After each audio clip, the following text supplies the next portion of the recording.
What's up, desktopers? Xavier Wills here for Desktop Bodybuilding, and we are back with another video. And today I'm discussing Roelly Winklaar guest posing after 7 weeks of not training in the USA. Hadi Choopan's confusing Instagram post, is he moving to the USA? Plus, we got physique updates from a ton of competitors, including Nick Walker, Hassan Mostafa, Antoine Vaillant, plus many more. So let's get straight into it. And we're going to start with Hadi Choopan's Instagram post that I just mentioned before. And it is a little bit confusing by the caption, but this photo is recent, where he's looking pretty damn impressive. And when you look at it, you really don't notice too much in terms of those pointy delts, which we've seen a little bit in the past, which have been a little bit of a distraction, but the conditioning he brings are sort of supersedes it anyway, and you don't notice it too much. But here's what he actually said. He said, "I'm coming to the USA this year for being championship. This is because I'm doing intestine workouts. I am Iranian wolf. I miss you guys. See you again in Mr Olympia. My photo is taken today." All those emojis there. So super confusing post, because I don't know if this means he's moving to the USA, if he's coming to the USA now in preparation for Mr Olympia, which is it says for being a championship. So I assume it means the Mr Olympia championships, or maybe does he mean another contest? Let me know what you think in the comments below, or what you know in the comments below. Does anyone out there know Hadi personally and can get some info on this? I mean, I did just message Honey Rambod, hoping to get some sort of answer. That's sort of a long shot. So hopefully that does mean but he's coming to the USA early. We know this year he'll be in the Mr Olympia if he does come early. And I think that's the best idea for Hadi Choopan, because he's a legit Mr Olympia contender in 2021. And I think he's actually got a decent chance at actually winning the whole show, because he did come second at the finals last year and looked incredibly impressive. Now, the footage you're seeing right now, I believe is new footage. I've had several people actually tell me that this is new, or they think it's new. By the conditioning as well, it's not his typical pre-contest conditioning. This is his normal sort of off-season conditioning. From all the photos we've seen in the past, he stays in pretty damn good shape year-round. So if this is new, he looks incredibly impressive. This is from his TikTok page as well. He's got about 6 posts on there, and I think he's relatively new to TikTok. So I'm assuming this is new footage. If it's not, I want to apologize, but I haven't seen this footage anywhere else. And generally from Hadi Choopan, if you haven't seen the footage, then generally it means it's new, because he posts up a ton of this sort of stuff as well. So let me know what you think in the comments below. What do you think about the most recent photo, this footage, and also his actual caption? What does it mean? Is he moving to the USA this year or not? Let me know in the comments below. So we'll start with those physique updates that I spoke about. We'll kick it off with Nick Walker, who's 3 weeks out of that New York Pro. And in this side chest, he's looking incredibly impressive. Looks really, really good. When you compare it to his side chest from a few weeks ago as well, you can see he's made real improvements. He's bigger, he's harder, and I suppose that's what really happens in that sort of 5 week out to the day of a show sort of thing. Because when you think about it, if a competitor has, 10 pounds of body fat on their body, while it only might be a couple of pounds change, if they lose 3 pounds of actual body fat, then that's 30% of the actual body fat we've got left on their body. So that's why the changes look so dramatic. So he's looking very, very good at 3 weeks out. And he's going to be a guy that's going to be sort of tough to beat. I mean, the only place where he might sort of fall down is his structure and height, because he is only 5'7". I even think he might be a little bit shorter by the photos and comparisons I saw last year at the Chicago Pro. But he has tons of muscle. It looks like he's going to be in great condition. Super impressive. He is very diligent, it seems like, with his prep and just the whole process of bodybuilding. So I can't wait to see what Nick Walker brings in 3 weeks' time. Let me know what you think in the comments below. Should he be the favorite for that New York Pro over guys like Hassan Mostafa, Justin Rodriguez, Blessing Awardaboo? A ton of really good names in that lineup. Let me know what you think in the comments below. And we'll go on to one of those guys as well, and that's Hassan Mostafa. Got a physique update that he put out just yesterday, looking very impressive. The conditioning looks really good. His chest maybe looks a little bit flat in this photo, but overall I think he looks really good. And the main issue for Hassan over previous years has been just that little bit more conditioning that he's sort of needed.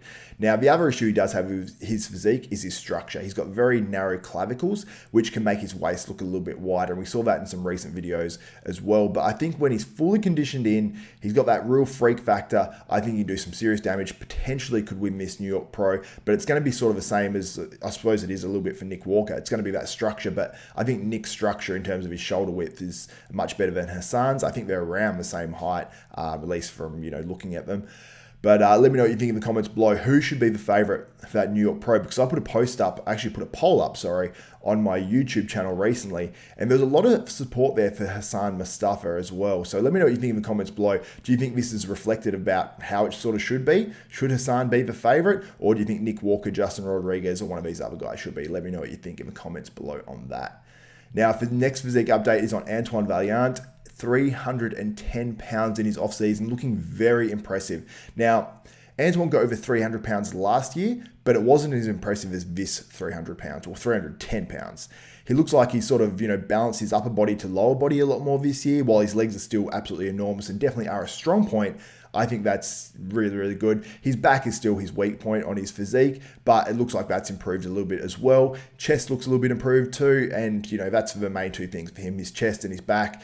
He's got good arms, he's got great legs, and I just can't wait to see what Antoine does in 2021, because I think he was maybe slightly overlooked at that 2020 Mr Olympia because he brought great conditioning, had plenty of muscle, but he's outside that top 10. I think we'll see Antoine possibly in that top 10 at the 2021 Mr Olympia. And the next guy we're discussing is another 300-pounder, Jamie the Giant Johal, 304 pounds at 12 weeks out at that Portugal Pro. Very, very impressive. This is the most impressive update I've seen from Jamie Johal. He just has more muscle than last year. I remember seeing his updates from last year leading into the contest, and I was always saying that he needs more muscle, but he is 6'4" or 6'5". He's an absolute giant, hence his nickname. So I think that with him filling out his physique a little bit more in 2021, he can do some serious damage. Honestly, with his Portugal Pro, if no one else crazy good shows up, I think Jamie will walk through this show and he'll get an Olympic qualification. So I'm pretty confident that Jamie's going to do very well in 2021. He obviously just needs to bring conditioning. That's up to him. But he looks like he's filled out his frame a little bit more, even in a short off-season scenario. And I can't wait to see if he can actually get to the Olympia in 2021. Let me know what you think in the comments below on that, because he is definitely a different physique being so tall. And in our last story, Roelly Winklaar has made an appearance in Seattle, Washington, guest posing, looking like an absolute freak. And he posted up this as well, saying he hadn't actually trained for the last 7 weeks, which by this posing footage and by the photos and the training footage that's been posted up is really hard to believe, because he looks insane. Maybe he means he hasn't trained hard. I don't know, but he looks absolutely enormous. If this is him not trained and he's rested his body up a bit and everything, because of obviously the restriction is in Curacao, which I believe is where he's from, he is going to do some serious damage in 2021. And you got to look back to 2019, where it was Brandon Curry and Roelly Winklaar were favourites for that 2019 Mr Olympia. Also, you could throw William Bonac in there as well as one of the favourites. And, he sort of came in a little bit off, slipped down a little bit, and people have sort of forgotten him, Roelly, since then as being a legit contender. But let me know what you think in the comments below. Do you think Roelly Winklaar can be a legit contender in 2021? Because by this guest posing footage, if he can get in really good shape, I mean, look back to, I think it's 2018, where I think he brought his best. If he can bring that sort of conditioning maybe a little bit better, bring the freak factor, we get an off Big Ramy, maybe Hadi Choopan doesn't bring his very best. Maybe Brandon Curry's in his very, very best. And, you can have a guy like Roelly Winklaar coming in and winning a Mr Olympia. I see it as a distinct possibility, a low possibility, but a distinct possibility. So let me know what you think in the comments below. Can Roelly Winklaar win a Mr Olympia in his career? And also, I just want to give a shout out as well. This footage and this photo is from Matt Patterson Physique on Instagram as well. So thank you for that. So something I want to let you guys know before this video wraps up, within the next 48 hours, Desktop Bodybuilding t-shirts will be live. So make sure you subscribe, hit the notification bell button. That way you'll be notified of every video that goes up for myself, Xavier Wills, at Desktop Bodybuilding. And when either the next video or the one after goes up, there'll be an announcement. The t-shirts will go live around that time. There will be a limit of 100, so make sure you do subscribe, because you do not want to miss out on a Desktop Bodybuilding OG t-shirt. They're going to be priced reasonably as well. I'm not going to charge like crazy amounts or anything like that. So make sure you do subscribe, hit the notification bell button. You won't miss out on any videos that way, and you won't miss out on a video where I announce that the t-shirts have been dropped on the Desktop Bodybuilding YouTube channel as well. So thank you guys so much for all the love and support I get on this channel. So for Xavier Wills, Desktop Bodybuilding, we are out.